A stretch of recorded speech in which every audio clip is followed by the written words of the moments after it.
Subscribe to our channel by clicking the subscribe button. Click the bell button and enjoy the latest uploads from our channel.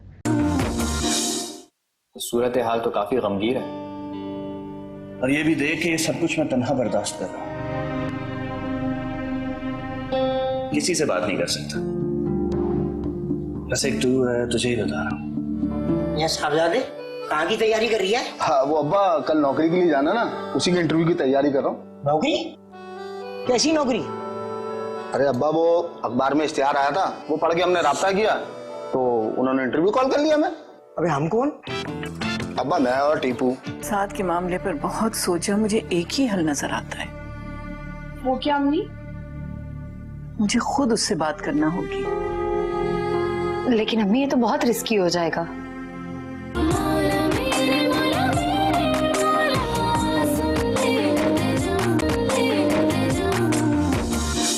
सुन लिया तुमने क्या कह कर गई है?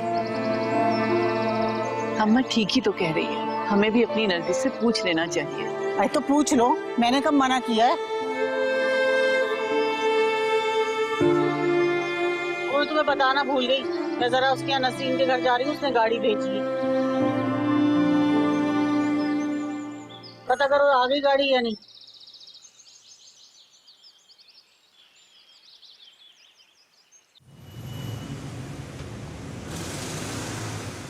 अब बताओ आखिर इस मसले का क्या हल निकालना है? यार कुछ भी हो, मुझे उस दर्जी से शादी बिल्कुल नहीं करनी। तो चचा जान भी क्या करें, तेरी शादी भी तो करनी है। एक बात बता, तुम उस दर्जी से शादी कर सकती हो? तुम्हें नहीं करनी तो मना कर दे, हिम्मत तो कर।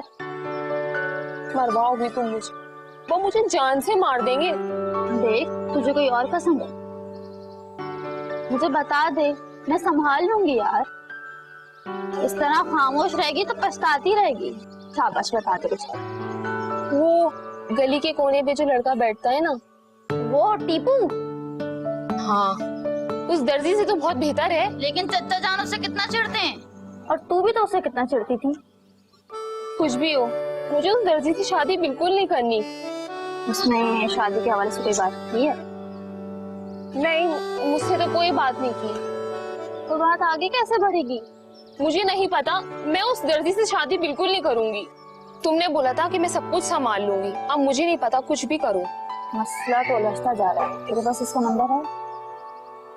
अच्छा तो बात यहाँ तक पहुँच चुकी है।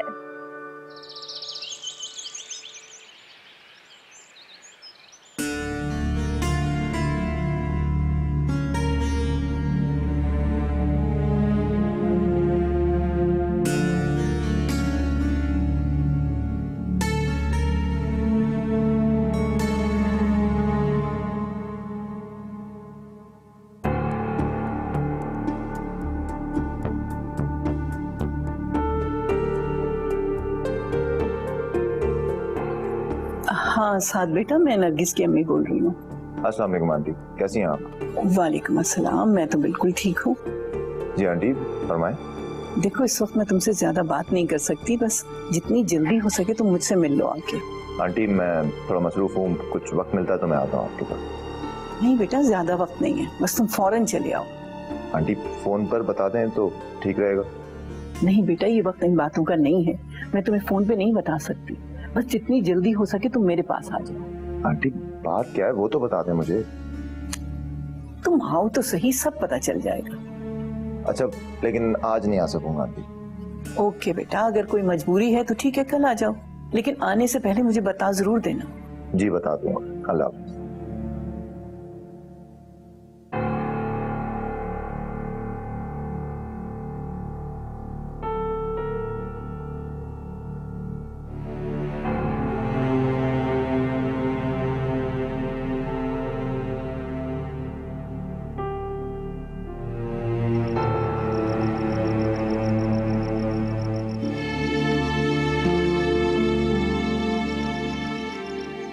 डैड के जाने के बाद जिंदगी कितनी बदल गई है।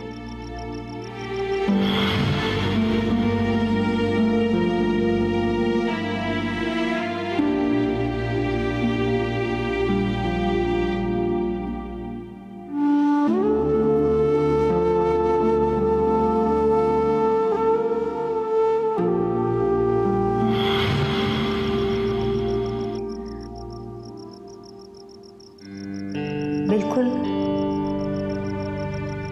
उस अंधेरे की तरह हो गई है। तुम ऐसी तो नहीं थी निकथारू, तुम तो किसी को भी खातिर में नहीं लाते थे। देखो वकार, मैंने पहले भी तुम्हें कहा था कि मैं जोर जबरदस्ती से शादी नहीं करूंगी। ठीक है, तुम्हें मेरा जरा सा भी ख्याल नहीं है ना? और एक मैं ही बेवकूफ हूं जो हर वक्त तुम्हारे बारे में सोचता रहता। फिर अब ऐसा क्या हो गया? तुम्हारा ख्याल हर वक्त गौहर की तरफ क्यों रहता है? वकार ने तो मोहब्बत और इज्जत नफ्स, ये दोनों अलग अलग चीज है। और हाँ, मोहब्बत तो तुमसे सारी जिंदगी रहेगी, लेकिन कोई मेरी इज्जत और मेरी खुददारी पे वार करे, ये मुझसे बर्दाश्त नहीं होगा। वकार ठीक ही कह रहा था, ये मोहब्बत भी अजब रंग दिखाती है। जब हो जाती है तो हर फिक्र से आजाद हो जाती है। मेरे सबसे करीब तो नेहा है, उसे सब कुछ बता देती हूँ, लेकिन वो कुछ भी नहीं कर सकती। और गौहर, वो तो मुझसे इतना रूडली बात करता है कि हर जज्बा चकनाचूर हो जाता है। मैंने गौहर की आंखों में नरगिस का अक्स देखा है, लेकिन मैं उन आंखों में सिर्फ अपने आप को देखना चाहती हूँ।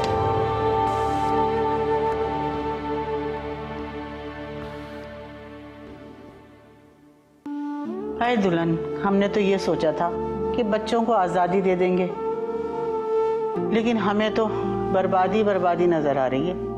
अरे इस तरह तो ना नरगिस का घर बसता हुआ नजर आ रहा है और ना ही निगहत का। अम्मा, नरगिस बहुत डिस्टर्ब है।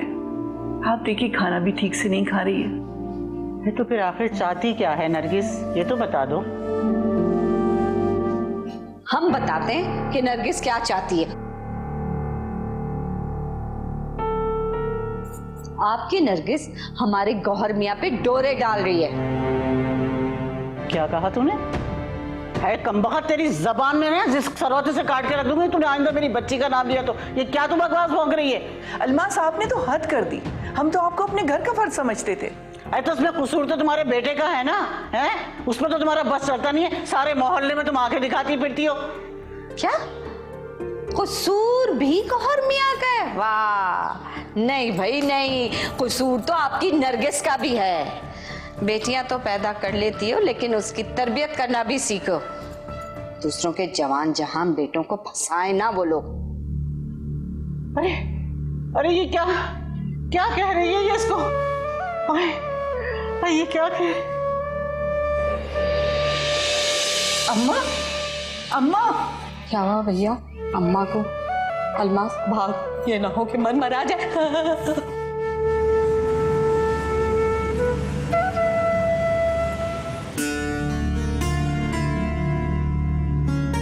आज के लिए ऑफिस नहीं आई, चलो फोन करती हूँ।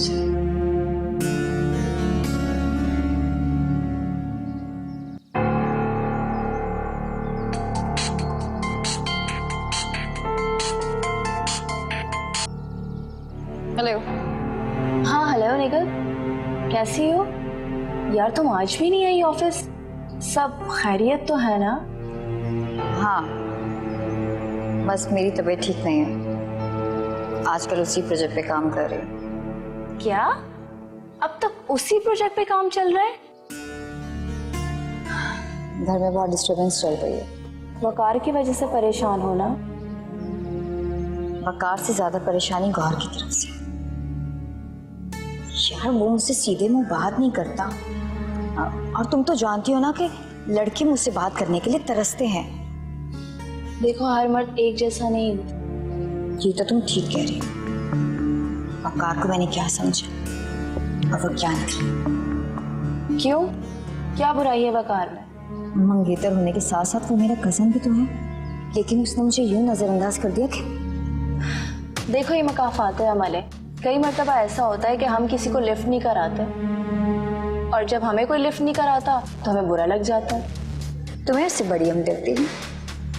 जब भी मैं बात करती हूँ तुम उसी की हिमायत करती हो। जो जैसा होता है उसके बारे में वैसे ही सोचा जाता है। दफा करो उसे, मेरी बहुत प्यारी दोस्त हो। बस मुझे गौहर तक पहुँचने की कोई टिप बता दो। ये कैसी ना समझो वाली बातें कर रही हो। वो कहीं और कमिटेड है और तुम उसी के पीछे पड़ी हुई हो। मैं समझती थी कि तुम मेरी दोस्त हो, लेकिन मैं गलत थी। हाँ मैं तुम्हारी दोस्त हूँ, लेकिन मैं उसको कैसे तुम्हारा बना दूँ जबकि वो तुम्हारे नसीब में ही नहीं है। मगर मैं क्या करूँ, गौहर हर वक्त मेरी नजरों के सामने रहता है। तुम तो उसके बारे में कैसे कैसे रिमार्क्स देती थी। हाँ देती थी, लेकिन मुझे उससे प्यार हो गया है और प्यार तो अचानक हो जाता है ना। देखो निगत, इस दलदल में मत फंसो, बहुत दुख उठाओगी तुम। तब मैं फंस गई हूँ और तुम्हें मेरा साथ जरूर देना होगा। अच्छा ठीक है, मैंने कब इनकार किया तुम्हें पहले? अच्छा मैं तुमसे बाद में बात करती हूँ। अल्लाह हाफिज। ओके।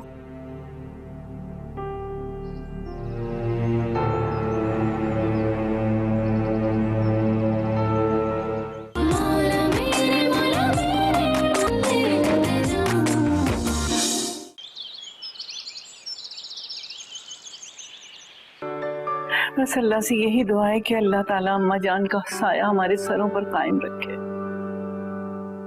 सही कह रही है भाभी जान। अम्मा के बीमार होने के बाद ही अंदाजा हुआ कि उनके बगैर तो हम सब अधूरे हैं। वकार क्या कहा डॉक्टर ने? कैसी रिपोर्ट्स हैं अम्मा की? रिपोर्ट्स तो ये रहेंगी और डॉक्टर्स कहते हैं कि बस इन्हें टेंशन से और ज़हनी दबाव से दूर रखें। टेंशन से किस तरह दूर रखें? हमीद भाई और हारून का जब से इंतकाल हुआ है तो हर रोज कोई नई टेंशन हमारी मुंतजर रहती है। बस दुआ करें चची जान, अल्लाह ताला सब कुछ ठीक कर दे। हमें दुआ के साथ तदबीर भी करना होगी। किस तरह से इस तनाव को खत्म करें? किस तनाव की बात कर रहे हैं आप लोग? बैठे भाभी आप। कुछ नहीं अलमास, अम्मा जान की तबीयत के बारे में बात हो। अम्मा जान की वजह से हम भी बहुत परेशान हैं। निगत ने कहीं दोबारा तो रिश्ते से इनकार नहीं कर दिया? मौका महल की मुनासबत से बात किया करें भाभी। लो भैया, हमने ऐसी कौन सी बात कह दी जो अम्मा अभी तक गुनूदगी में पड़ी में? आंटी प्लीज, हर वक्त हर किसी के मामले में आपका बोलना जरूरी नहीं। लो, बड़े मियाँ तो बड़े मियाँ, छोटे मियाँ सुभान अल्लाह। अब बच्चों से हमारी बेइज्जती होना बाकी रह गई थी, वो भी आज कसर पूरी हो गई। अलमास, अपनी इज्जत अपने हाथ में होती है। इज्जत करवाने के लिए ना इज्जत करनी भी पड़ती है। अभी तो निगत ने इनकार किया है, जिस वक्त नरगिस इनकार करेगी ना उस वक्त आप लोगों की अकल ठिकाने आएगी। बहुत हो गया, बहुत हो गया। खुदा के लिए आप इस घर से अब चली जाइए। बहुत बर्दाश्त कर लिया हमने। ठीक है, आप हमें जाने का कह रही हैं ना, लेकिन याद रखिएगा हमारे सीने में इतने राज दफन हैं, अगर हमने उगल दिया ना फिर आप लोगों को पता चलेगा। कसम ले लो किसी की भी जो आज तक हमने झूठ बोला। अल्लाह हाफिज।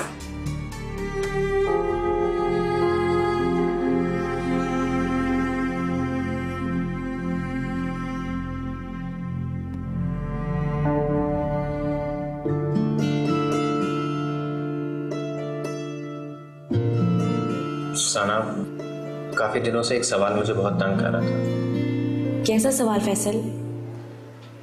यही कि कहीं तुमने मुझ पे तरस खा के तो शादी का फैसला नहीं किया? ये सवाल तुम्हारे जहन में क्यों आया? बस वैसे ही। सच पूछो सना तो मैंने सारी जिंदगी महरूमियों में गुजारी है। न माँ, न बाप, न भाई, न बहन, कभी किसी रिश्ते को महसूस नहीं किया। और रिश्तेदार, उन्होंने तो काबिल तवज्जो ही नहीं समझा। मैं तो तुम्हें अपने लिए अल्लाह का तोहफा समझती हूँ। और फिर हम माँ बेटी ने भी तो पूरी जिंदगी बगैर मर्द के सहारे गुजारी है। अगर तुम्हें बुरा लगा तो आई एम सॉरी। वैसे यही तो अपनाइयत है, जो भी दिल में हो वो शेयर कर ले।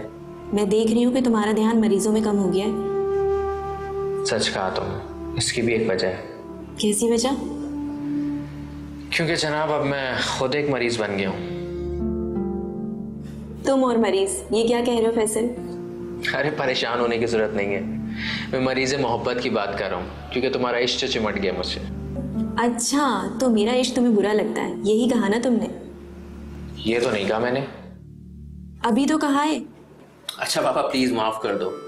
ठीक है, माफ कर दूंगी, लेकिन तुम्हें एक सजा तो भुगतनी पड़ेगी। सजा? अब ये भी बता दो कैसी सजा? तुमने देखा था ना अलमास आंटी कितनी बातें बना रही थी। उनकी बातें तो मुझे भी बहुत बुरी लगी हैं। इसलिए शादी तक हमें बहुत मुहतात रहना पड़ेगा, मिलने जुलने से परहेज करना पड़ेगा। अच्छा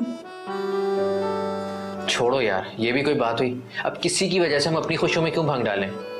मेरी बात समझने की कोशिश करो फैसल। मुझे अब कुछ नहीं समझना। इतने अरसे बाद तो मेरी जिंदगी में कोई खुशी आई है, इसमें मैं कोई कॉम्प्रोमाइज नहीं करूंगा। तो तुम मेरी बात नहीं मानोगे? मैं तुम्हारी बात मानूंगा, लेकिन ये बात नहीं मानूंगा डॉक्टर साना साहिबा।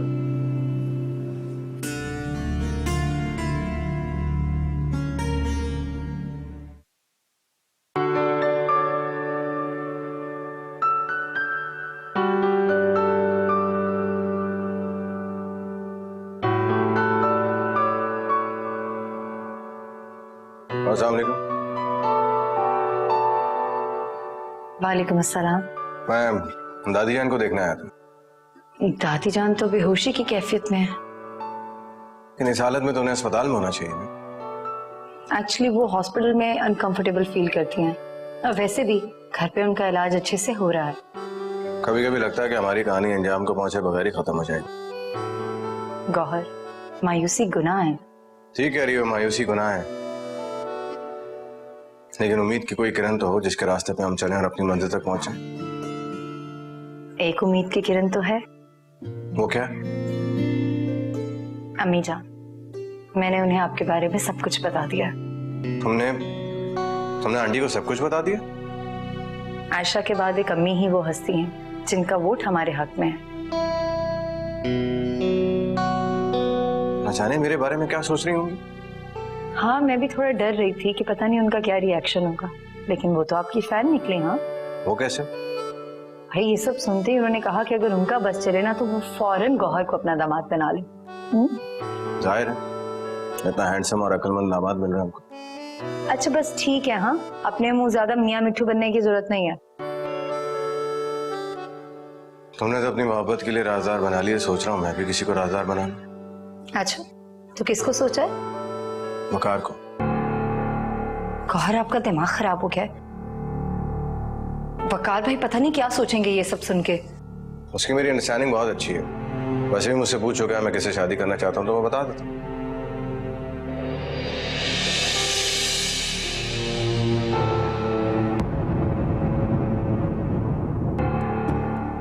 दादी जान मेरी अम्मी की वजह से बीमार हुई? जी, ऐसा ही है। तुमने पहले क्यों नहीं बताया मुझे? वही मैंने गौहर मियाँ को ना नरगिस के साथ हंस हंस के बात करते देखा है। लो भैया, हंस हंस के बात कर रहे थे, ये तो हमें पहले से बात मालूम है। हम तो समझे कि पता नहीं कौन सा बड़ा इंकशाफ करने वाली थी आप। अगर तुम्हें पता है तो नरगिस को अपनी बहू क्यों नहीं बना लेती?